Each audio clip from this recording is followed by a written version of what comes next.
Good evening, Wade. Good morning, Rob. All right. Well, you know what? Me and Wade are two individuals that don't take no for an answer. And weirdly enough, our entire episode on Tesseract Magick that we did vanished. It was not on YouTube, even though I know I uploaded it because there's a graphic for it. It's not on Facebook, but we don't let the universe dictate the code. We dictate the code. So now we're going to do it a little bit more formally. Hi, everyone. I'm Rob Rubin, founder of Mysterium Philippines, and with me is my dearest friend, mentor, and co-host, Wade Long. Hi, Wade. Hello. Here's a bit of an introduction. Tonight, we explore a fascinating and lesser-known branch of contemporary ceremonial practice known as Tesseract Magick. A tesseract is essentially a four-dimensional counterpart of a cube. But within this magical system, it becomes more than a geometric figure. It serves as a symbolic map through which practitioners explore higher dimensions, altered states of consciousness, and realities that may exist beyond the limits of ordinary human perception. Drawing upon sacred geometry, ritual, visualization, tarot, Hebrew letters, elemental forces, and thelemic influences, Tesseract Magick challenges us to consider whether the universe is far greater and more complex than what our physical senses allow us to experience. Tonight, we learn where this practice came from, how a Tesseract working is performed, and what practitioners hope to discover by reaching beyond the familiar dimensions of magical experience. So, hi, Wade. You've been talking to me about Tesseract Magick for years, and quite frankly, I know that this is a magnum opus of your old mentor, Ebony Anpu. Is that correct? That's correct. Now, And my understanding was that he didn't invent it, but it was given to him. By who? By a extra-dimensional being. Probably. Okay. I was about to say his name, and then it's like I hear the barking. I'm like, oh, wait a minute. No, I probably shouldn't give his name because then he doesn't want people, everyone in the world bugging him. But anyway, it was what Crowley would have called secret chiefs, but this is basically one of the extra dimensional beings that they're kind of the engineers of this planet, working behind the scenes, keeping all the wheels turning and everything. So not unlike the being Lamb, am I correct? Very much like that. And do you know the history as to when Ebony made first contact with these beings and how they entered, how they contacted him and transmitted the system to him? Oh, I believe that was in the 70s or early 80s. Because there's a certain amount of the material is online.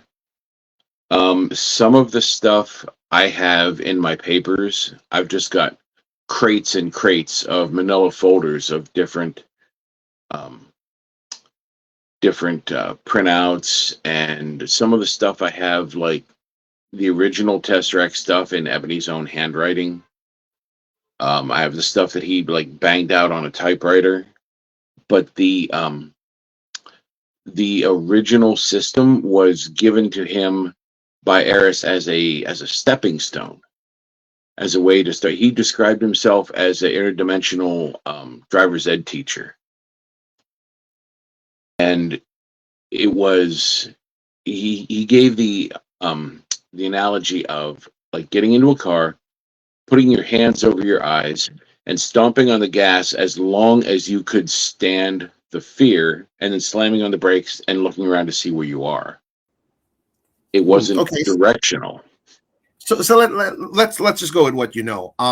Since he was your mentor, and I know he's very, very precious to you, what did he share you about its original? Like, how and when did he originally get word of this practice? Do you know the circumstances, or is this something that wasn't released to you?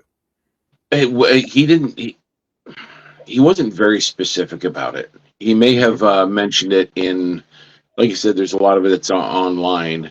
And he did document a lot of the conversations, but I believe that this being, this teacher, just came to him kind of as a cold call, and like, oh yeah, by the way, do you know you can do this thing? It may have also been something that happened with Ebony quite a bit, is he would discover a new magical technique, and as soon as he would start trying it, things would get in contact with him. So he may have hit on the first couple steps of it, and then something showed up and said, hang on, before you blow yourself up, here's how you do this. So, from one occultist to the other, would you say these are angels, demons, extra dimensional entities that transmitted the system of Tesseract Magick to Ebony Anpu?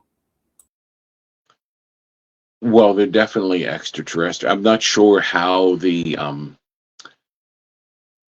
different people would probably meet one of these guys and say, oh, that's an angel, and someone else would say, oh, that's a demon, depending on your belief system. Okay. I actually have spoken with them directly. Oh, you have? And oh yeah. And because I wanted to see if there was a way to make it directional. We'll get to that. I mean, that's something we need to discuss after we go to the details. But so are you saying that once you start practicing Tesseract Magick, you can actually start communicating with these extra dimensional entities? Is that what you're saying? You can. It's actually very easy. All right, but let's hold that thought because I want to focus on that. I want to kind of chunk up the discussion because this is the last time we did this. It was mind blowing, but some of the people who saw the episode, which now doesn't exist, said that they couldn't piece it all together. So I'm trying to piece it all together. So let's go step by step. For someone encountering it for the first time, what exactly is Tesseract Magick? What is it, or how do you do it? Let's start. What exactly is it? Because and how does it differ from other forms like evocation or witchcraft or ritual magic? So what exactly is Tesseract Magick? Okay. So, actually, Marvel did a pretty decent bit of this in Multiverse of Madness. The scene where Doc and America were just flipping from one universe to the next, and everyone was, they were wildly different, where they're one they were Jello, another ones they were cartoons and all that. It's not that dramatic. But what you're basically doing, okay, every time you make a decision, every second, there's there's millions of different realities that spawn because in this one you go left, that one you went right. Maybe this one you flipped the coin's heads, over this one it was tails. Slightly different, almost no difference in overall outcome. Maybe the only difference is something that you don't even see. Yeah. So we kind of, what you're doing is you're living infinite lives in parallel. Every day is today. Every time is right now. But there's a million of you sitting at a long table, and reality is coming toward you, and this is time is coming through and passing you.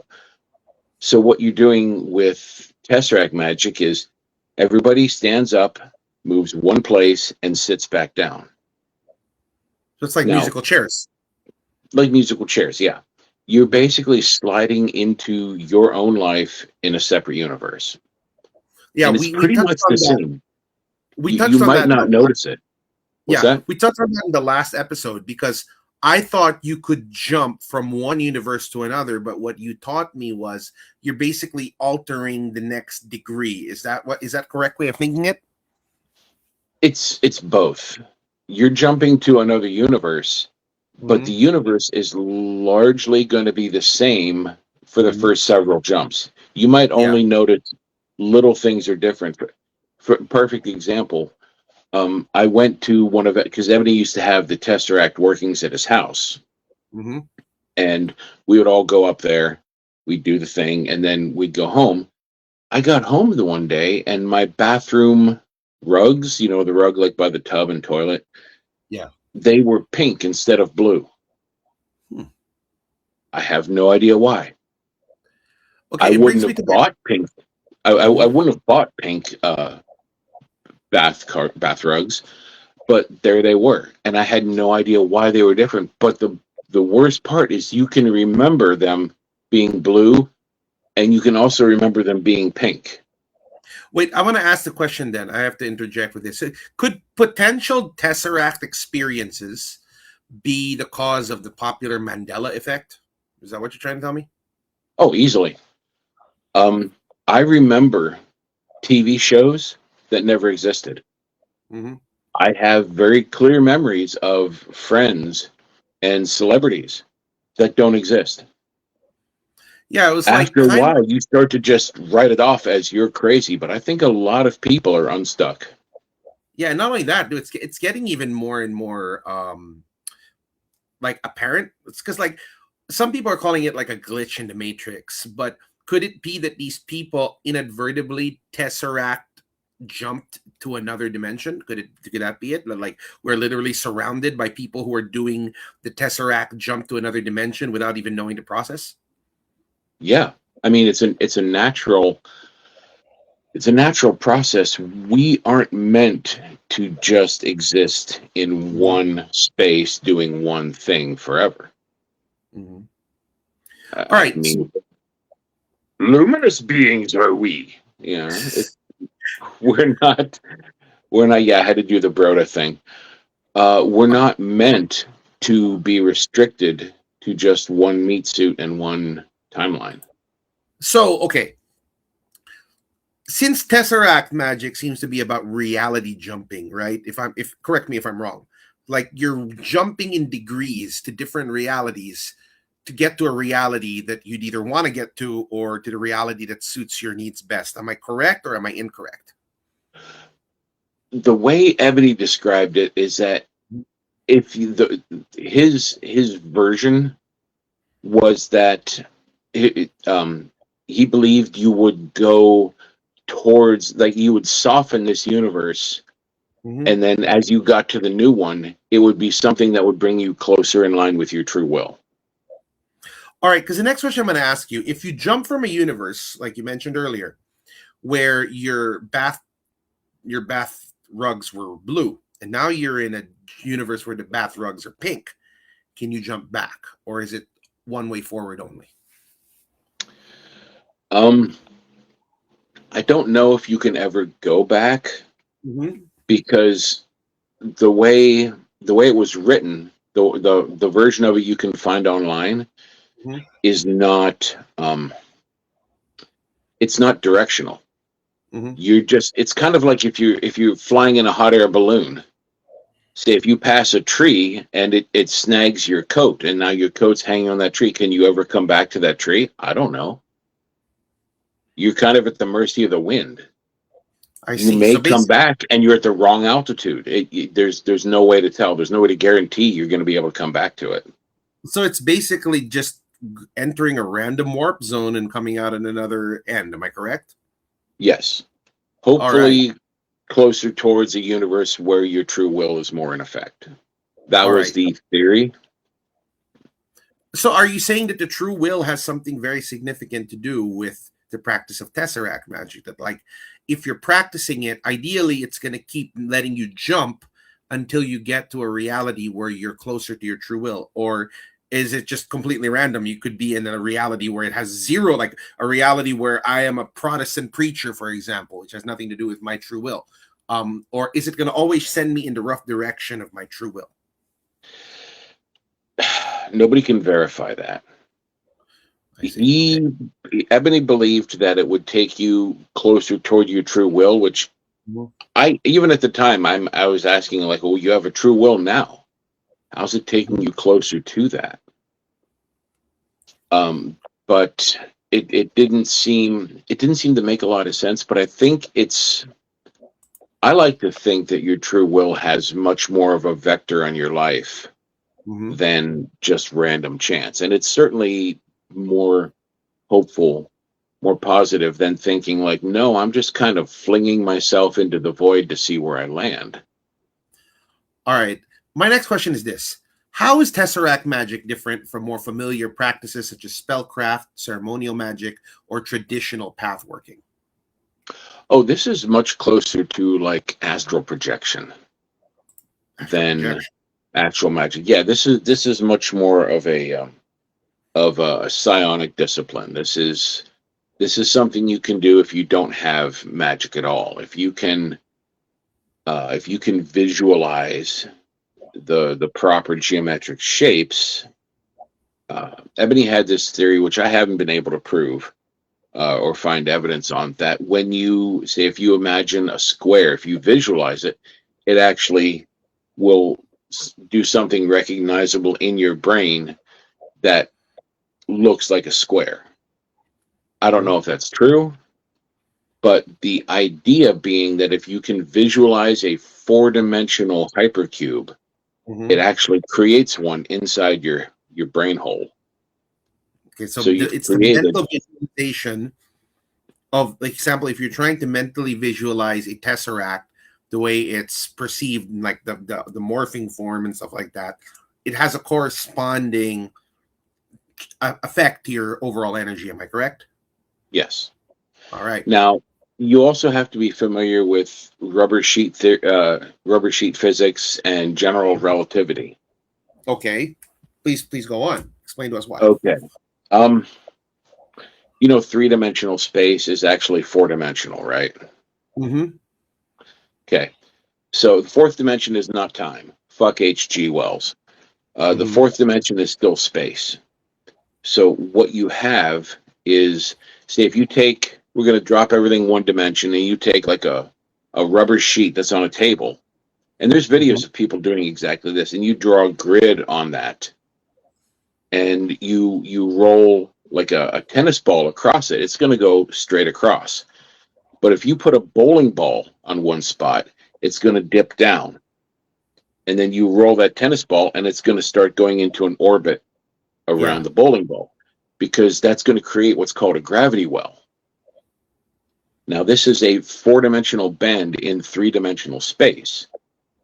So it's the space itself is always going to be, 1 foot is 1 foot, 1 meter is 1 meter. But if the space itself is compacted, 1 meter might be this big. I see. Does that make sense? Yeah. Because it can stretch, it can be compressed. So when you look at, you see the standard representation of the hypercube, the cube, and then the cube inside it, and then all the little angles. The thing to really meditate on with that is that all the cubes are the same size, and that all the angles are 90 degrees. Even though you can look at it and your brain's telling you they're not, what's happening is the middle cube is compressed. So the outer cube is 1 foot, and the inner cube is 1 foot. And all of these lines that are coming in from the angles, those are all at 90 degrees everywhere they connect, even though they touch the other lines. It's he was talking about folding, because what you would start the whole thing with, the walking yourself through the dimensional progression, and he gave elemental or Kabbalistic associations for each step along the way. But the last one is when you fold the cross of cubes into the hypercube. Most people would visualize it to where, like, one of them would smush and then they would be all, but they're all, you have to bend the space, not the cubes. Does that make sense? It does. I mean, the limits of my physics are being tested, but it does. Because what I wanted to ask is this. During a tesseract working, okay, what are, just like, let's just go to the nuts and bolts of it. In the last episode, you gave us some steps we can do to sort of begin at something like visualize yourself at a spot, and then like zoom it outwards. Like, where are you in relation to your house, and where are you in relation to the city? You did something like that. Can you do that activity again? Yeah. Crowley had a great meditation called Liber Batraka Frenabuo Cosmomachia, which is just a great word to say. Okay. Essentially, you go into your meditation, you're in your asana, and you're doing your alpha state, and you're kind of visualizing your room complete around you from your own perspective, and then expanding this out to be like your house, your neighborhood, your country. But most people would be, at some point you switch over to an aerial view. Usually when you start thinking about your neighborhood. Yeah. You switch to an aerial view because that's how you've always seen it. But you need to keep yourself in the first person perspective on this. Expand your mind out to visualize like your whole neighborhood, and then your country, and then eventually the whole universe. Mm-hmm. But always full size from where you are. And It's kind of like being able to go ahead. Sort of like being able to like see outside the window of an airplane. Am I correct? Yeah, I suppose. But that, I mean, as if you are in the airplane, because you don't want, like, if you're in your house like right now, you don't want the airplane view.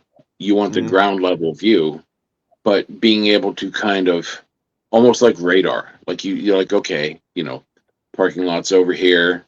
Over here's the neighbor's house. Out here's the street. Over here's the fence. Over there's the other neighbor, and you just kind of create this whole image around yourself without removing yourself from where you are. All right. Now, this is what I wanted to know. Do you need a strong background in geometry, Kabbalah, Tarot, or Thelema before you can begin practicing and studying the Tesseract Magick? Or can somebody with like zero understanding jump into it? It wouldn't hurt to at least have the geometry. Now, Ebony put his on, he mapped his out onto the Kabbalah because he had a system with 22 steps. So that maps pretty easily onto the Kabbalah. But honestly, you could do it with anything. Say if you, instead of using a square base, you use a triangle base. And then you're creating a hypertetrahedron instead of a hypercube. That would have 16 steps. So it could be done. It's just this is the system that he had in place. Now, a few years ago, I had made a book where I drew out each step that you would visualize. And on the opposite page, I had a poem. I had written a poem that espoused the concepts of it to see if you could just read through, read the poem, look at the picture, read the poem, look at the picture, and it would turn a tesseract for you. And a woman I was dating at the time actually found the book and read it, and then she got all weirded out because she had never done Tesseract Magick. She didn't know what she was doing, and it does work. So basic geometry is apparently all you need. Okay. If you do it right. So the next thing we're going to ask is, what kind of experiences, insights, or magical results do practitioners commonly seek through Tesseract Magick? Like, if somebody were to dive into this, what I'm more curious about is, since it's a warp zone to a random world, could we end up tesseracting ourselves into a worse world? Or could we, you know what I'm saying? Are there any inherent dangers in doing this?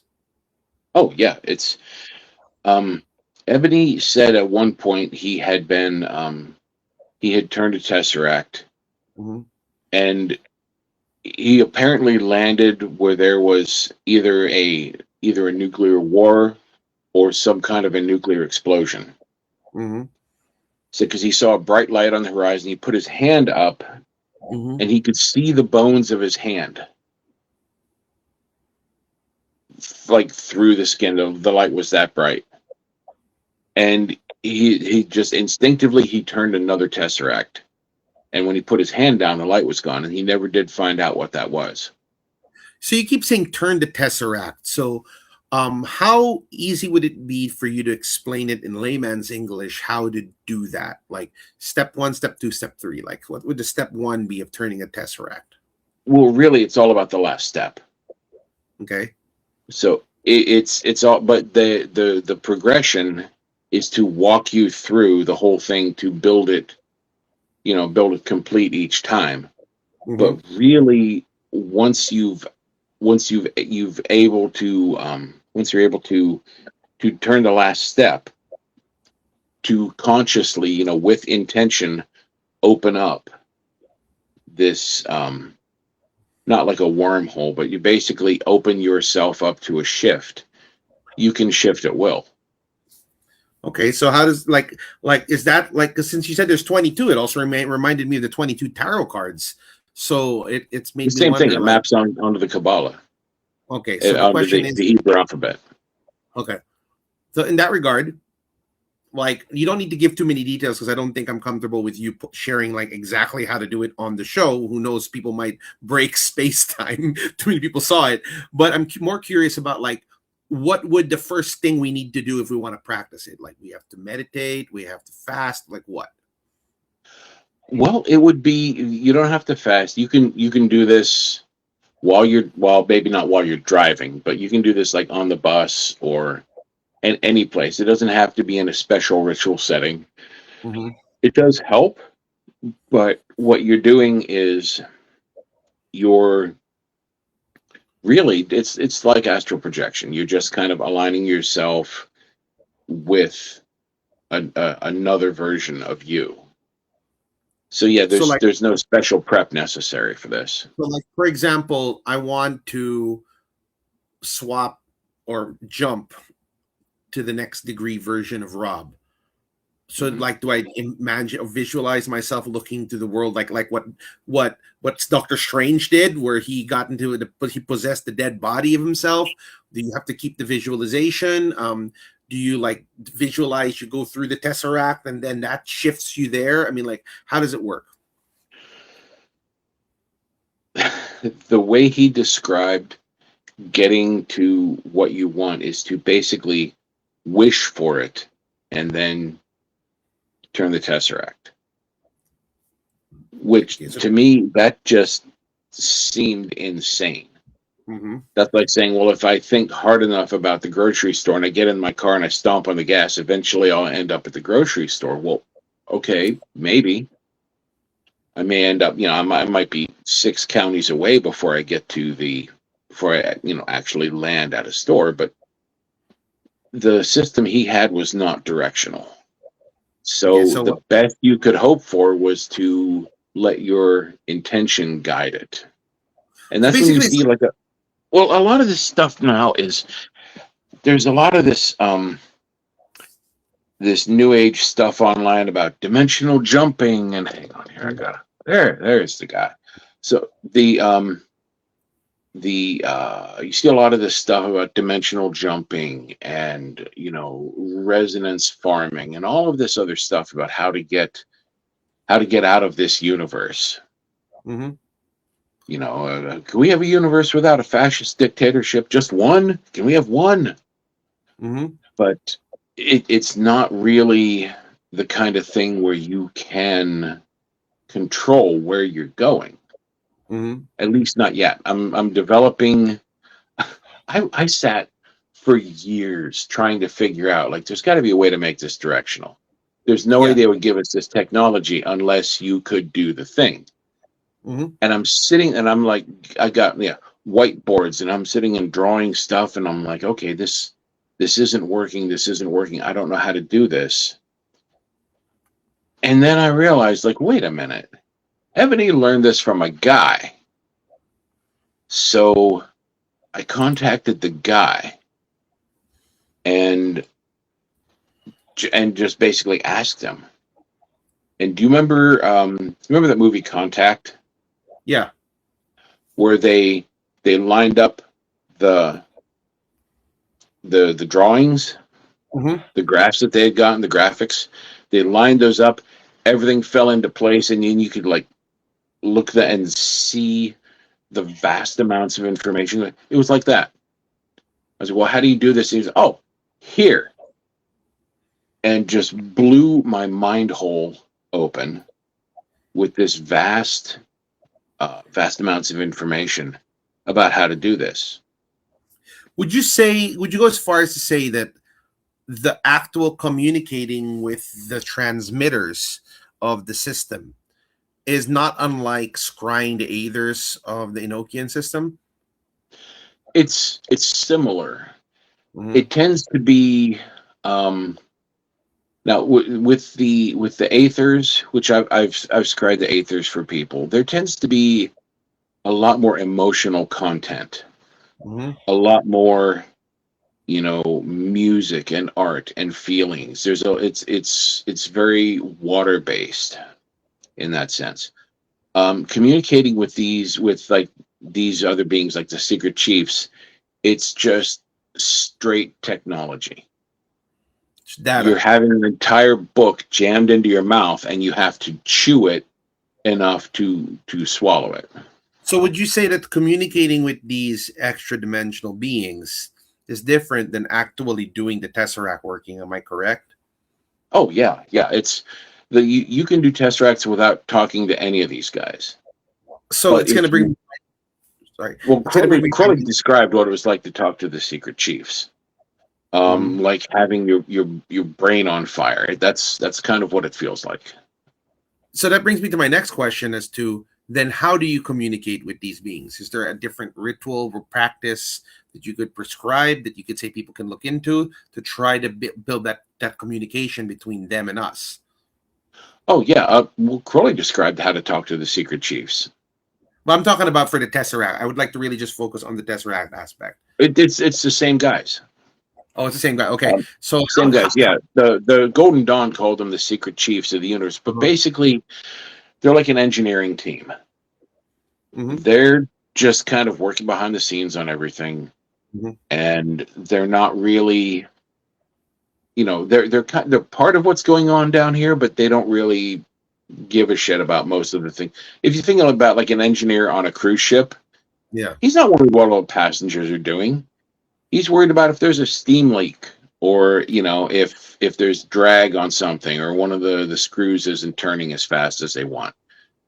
They don't care what all the personal lives of the different passengers are doing. Yeah, he's got a job to do. So it's going to make me ask next. So, like, which system did Ebony use to contact or make contact with the progenitors of the Tesseract system? Was there like a particular ritual summoning that he did, or that was what text, so that potential listeners can kind of like follow in his footsteps? There's no text or no set ritual. It's much more of a telepathic thing. Mm-hmm. If you just go into the rituals for contacting Lam, I believe, are online, and I guess when Crowley was contacting him, he would just go into his meditation and say the guy's name, Mm-hmm. and he would show up. Mm-hmm. Did Ebony have any particular method he did, or did he just follow the ways others did it? He used automatic writing, Okay, automatic writing. but yeah, it's I did not use automatic writing. I just spoke to him directly, and he spoke back. But again, it was just volumes of information. I see. So, you see, that's one part that a lot of people miss out on, is that the transmission aspect of occultism. That's where a lot of people, a lot of practitioners, got a lot of interesting tech, like Edward Kelly and John Dee. I mean, how the hell did they make a huge system that's so complex, like Enochian? You get what I'm saying? So, I Yeah. mean, that itself is just wow. All right, so that's how to connect with the chiefs. Now, what would you like if this was a lesson one on Tesseract Magick? What two things would we need to learn from you today to prepare us for the actual moving of the Tesseract? I would look up that meditation that Crowley had. Mm-hmm. Um, I want to say 731. I don't know if that's the right book number for it, Mm-hmm. but it's the one with the crazy long name. I would practice that, and I would look up some because there's videos. I can even send you one. There's videos on rubber sheet physics, Mm-hmm. on how to bend fourth dimensional space Mm-hmm. or four-dimensional space. Basically, an I would look up. understanding of sheet physics, four-dimensional Yeah, space, that long ritual of Crowley, and then once we have those, what would be the next thing we need before we actually start practicing Tesseract magic? Ooh, that would be it, really. Just a basic understanding of the concepts involved. So once you have the understanding of rubber sheet physics and that long ass named ritual, then the next thing, what would you teach us next? Would you teach us like how a tesseract works and then visualize it? Yeah, that would be because it's just a series of visualizations, and I'm trying to figure out a way to do it for people who are fantastic, who don't have an inner chalkboard to draw on. If there's a way to, like I said, I had that one that I just drew it all out in a book, which that works. Where's the book now? I have no idea. I don't know. It's probably ruining lives somewhere. This might be why everybody is slipping out of their dimensions now. It's because this book is just wreaking havoc wherever it goes. Yeah, let me interrupt you though, because again, the reporter hat is on. In 2022, you told me that I may have inadvertently jumped to another test that had a Tesseract experience. Maybe. You did say it was very possible. What circumstances can cause somebody to jump to another or phase to another reality? I don't always know exactly how it happens, but there are definitely. I mean, as people become more and more aware of that the multiverse even exists, that it's something that seems cool and exciting, because right there you have intent and permission. And as we're getting more knowledge of, like, quantum theory, general relativity, as we're getting more knowledge about our universe, a lot of people are understanding these concepts and just kind of slipping out naturally. So I think that's a big part of the Mandela effect. Is, remember when they were saying, oh yeah, there was never a cornucopia with the Fruit of the Loom label? Yeah. And they were showing all of the pictures saying, yeah, everybody said it had a cornucopia. So it became a Mandela effect. Now it has a cornucopia again. And they're finding all of these old, like, oh, here's an old thing, ball of yarn with the label on it. Here's the socks. And it's got the cornucopia on these vintage Fruit of the Loom labels. I'm like, okay, so at some point we not only jumped, but we either jumped back or jumped again. But it's a big part of the Mandela effect, is that you remember things being a specific way. Like, what was that, the Shazam movie or something with the genie? And with Sinbad. You never know. It could be. It could be that we just forgot it. Like that TV show and it was a cool show. I should actually make that show. But it's you remember things that never happened, and then you don't remember things that actually did. But it's becoming a wider phenomenon now. But More like, people okay, are doing this. Okay, because since the idea of the Tesseract overtakes the idea of space and time, okay, it does. It obviously doesn't acknowledge space nor time. It overlaps. It can change anything. Can Tesseract energies have effects without any knowledge of somebody that can, in effect, cause an eventual Tesseract experience? Like, can it do something to me today so that 10 years down the line, I actually have a full Tesseract experience? I don't know about 10 years down the line. If something happens to you today, it would probably happen today. Fascinating. So yeah, because it doesn't even, it's not a dramatic effect, because like I said, the closer happen tracks, the closer, parallel universes are going to be pretty much like this one. Maybe the only difference is Stephen Des Moines, didn't get married instead of getting married. So you would never know the difference. But the farther you get, the more you're going to start seeing things are different.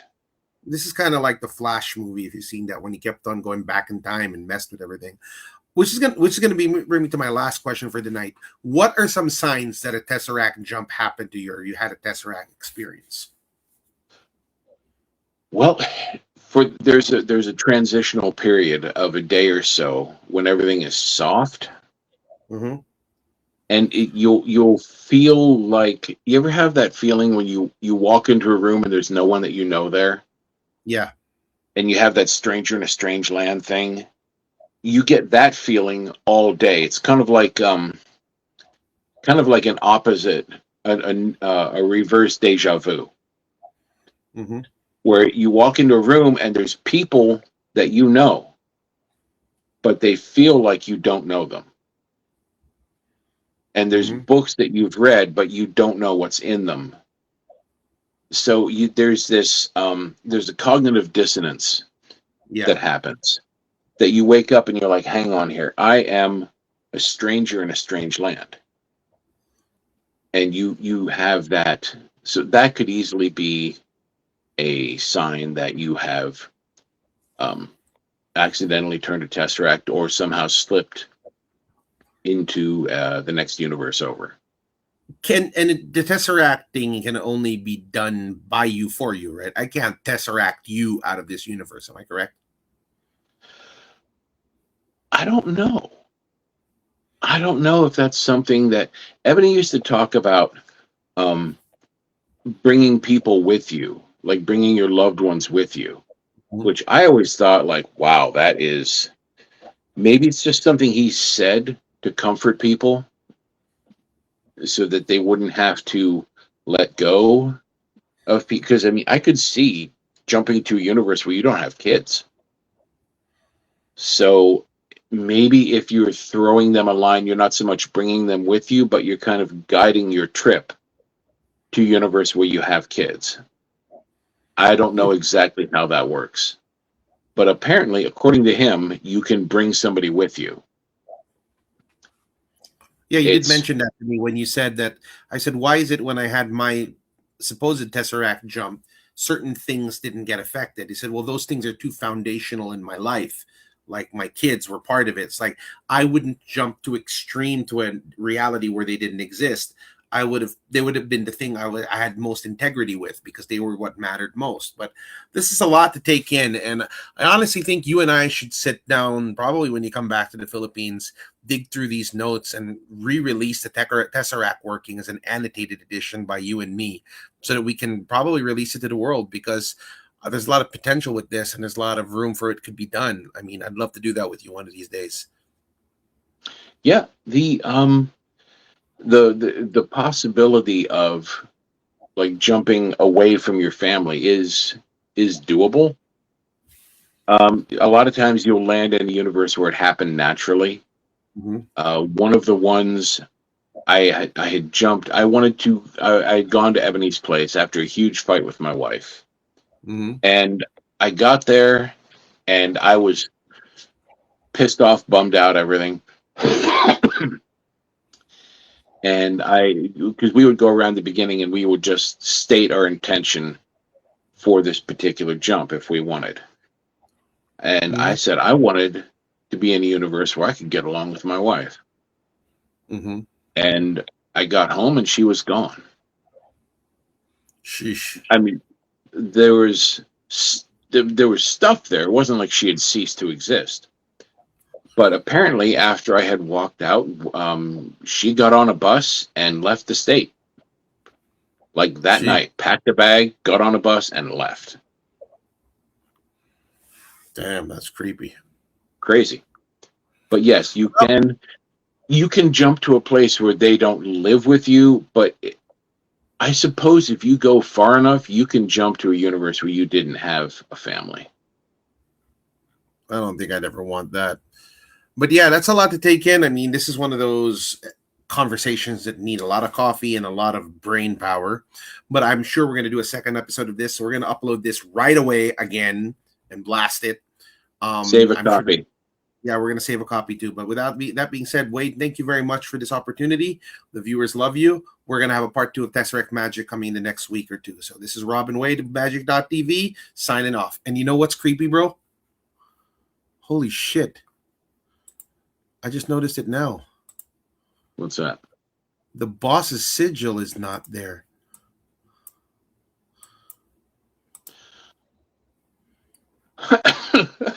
What? That's part of the...